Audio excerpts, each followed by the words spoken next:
Hello everyone, welcome to back my channel.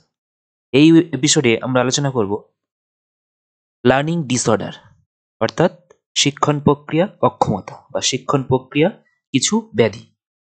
এই শিক্ষণ প্রক্রিয়া ব্যাধিগুলি কি কি সেগুলো আমরা একে একে পরপর দেখে নেব। ফার্স্ট, শিক্ষণ প্রক্রিয়ার অক্ষমতা বা শিক্ষণ প্রক্রিয়ার ব্যাধি কি? অর্থাৎ এটা একটি শেখার ব্যাধি যা শেখার অক্ষমতাও নামেও পরিচিত। স্নায়বিক অবস্থার একটি গ্রুপকে নির্দেশ করে যা একজন ব্যক্তির তথ্য অর্জন, প্রক্রিয়া বা কার্যকরভাবে প্রকাশ করার ক্ষমতাকে প্রভাবিত করে।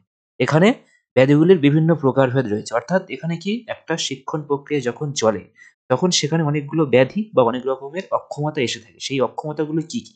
যেমন লিখতে বা পড়তে, শুনতে, বুঝতে, এরকম বিভিন্ন অক্ষমতা থেকে থাকে। সেই অক্ষমতাগুলোর বিশেষ বিশেষ নাম রয়েছে, আমরা প্রত্যেকটা একে একে পরপর দেখে নেব। First, dyslexia. ডিসলেক্সিয়া কি? না, ডিসলেক্সিয়া হলো প্রাথমিকভাবে পড়া এবং ভাষার দক্ষতাকে প্রভাবিত করে। এই ডিসলেক্সিয়ার আক্রান্ত ব্যক্তিদের শব্দ উচ্চারণ করতে, সাবলীলভাবে পড়তে এবং লিখিত উপাদানগুলো বুঝতে অসুবিধা হতে পারে। এই যে রোগটা, এটাকে বলা হচ্ছে ডিসলেক্সিয়া। এই যেমন আমরা নিচের ভিডিও ক্লিপটাতে দেখতে পাচ্ছি।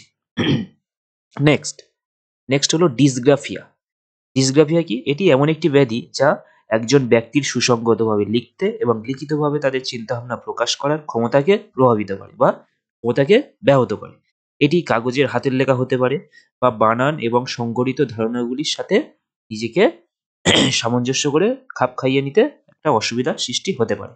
যেমন আমরা ভিডিও ক্লিপটিতে দেখতে পাচ্ছি যে একটা মেয়ে, সে তার চিন্তাভাবনা বোর্ডে প্রকাশ করছে, কিন্তু তার কিছু একটা অসুবিধা হচ্ছে।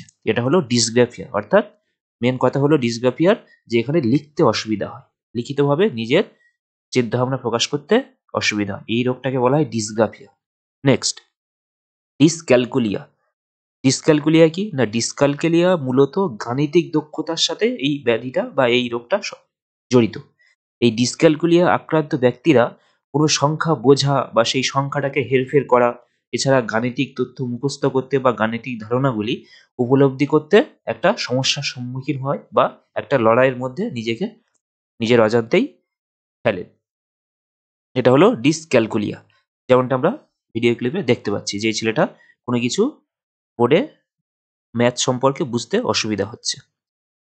নেক্সট, মনোযোগ ঘাটতি বা ইংলিশে এটাকে বলা হয় হাইপার অ্যাক্টিভিটি ডিসঅর্ডার, এডিএইচডি। এটি কেবল একটি শুধু শেখার ব্যাধি নয় বা এটি একটা অক্ষমতা নয়, সাথে সাথে এডিএইচডি উল্লেখযোগ্যভাবে শেখার উপর প্রভাব ফেলতে পারে। যেমন এতে মনোযোগ বা হাইপার অ্যাক্টিভিটি এবং ইম্পালসিটির সমস্যা হয়, যা একাডেমিক কাজগুলিতে মনোযোগ এবং মনোযোগে বাধা তৈরি করতে পারে। আমরা যেমনটা ভিডিও ক্লিপে দেখছি যে এখানে একটা ছেলে তার ক্লাস চলা সত্ত্বেও সে অমনোযোগীহীন হয়ে পড়ছে, অর্থাৎ সে সেখানে মনোযোগ দিতে পারছে না। এটা হলো hyper activity disorder. Next, auditor processing disorder. এই এপিডি বা অডিটর প্রসেসিং ডিসঅর্ডার মূলত মেন ধারণা হলো এটার যে শুনতে বাধার সৃষ্টি করে, কোনো কিছু মনোযোগ সহকারে শুনতে বাধার সৃষ্টি করে। যেমন ব্যক্তিদের শব্দের মধ্যে পার্থক্য করতে বা কোনো মৌখিক নির্দেশাবলী কোনো জায়গা থেকে আসতে হয়তো সেগুলো অনুসরণ করতে, এছাড়া কথ্য ভাষা বুঝতে অসুবিধা হতে পারে।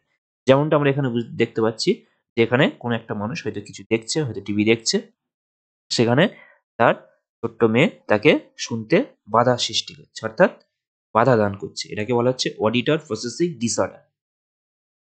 নেক্সট, ভিজুয়াল প্রসেসিং ডিসঅর্ডার কি? না, এটাও সেম। এটা কোনো কিছুকে তথ্যের ব্যাখ্যা এবং বোঝার উপর প্রভাব ফেলে বাধা সৃষ্টি করে। যেমন এটি ভিজুয়াল স্পেশিয়াল দক্ষতা, আকৃতি এবং প্রতীক চিনতে এবং ভিজুয়াল মেমোরিতে ধারণ করতে অসুবিধা হতে পারে। অর্থাৎ এক কথায় বলা যায় যে কোনো কিছু দেখে না বুঝতে পারা, সেটাই হলো visual processing disorder.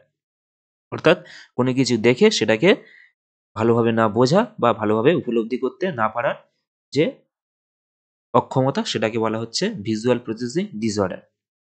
Next, non verbal learning disability. এটা কি? না, এনভিএলডি হলো অমৌখিক ভাষা বুঝতে না পারা দুর্বলতাকে এখানে চিহ্নিত করা হয়েছে। অর্থাৎ আমরা অনেক সময় অনেক কিছু মুখে না বলে ইশারার দ্বারা বোঝানোর চেষ্টা করি, কিন্তু এই ইশারাটা অনেকে বুঝতে পারে না। এটা তার নন ভার্বাল লার্নিং ডিসএবিলিটি বলে আমরা ধরে নিতে পারি।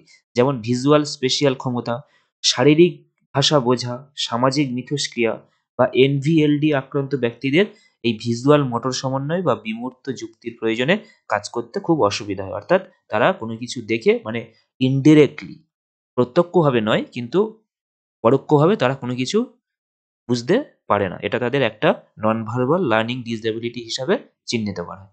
এই ছিল লার্নিং ডিসএবিলিটির 7টা ধরন। এগুলো পরীক্ষার ক্ষেত্রে খুবই গুরুত্বপূর্ণ।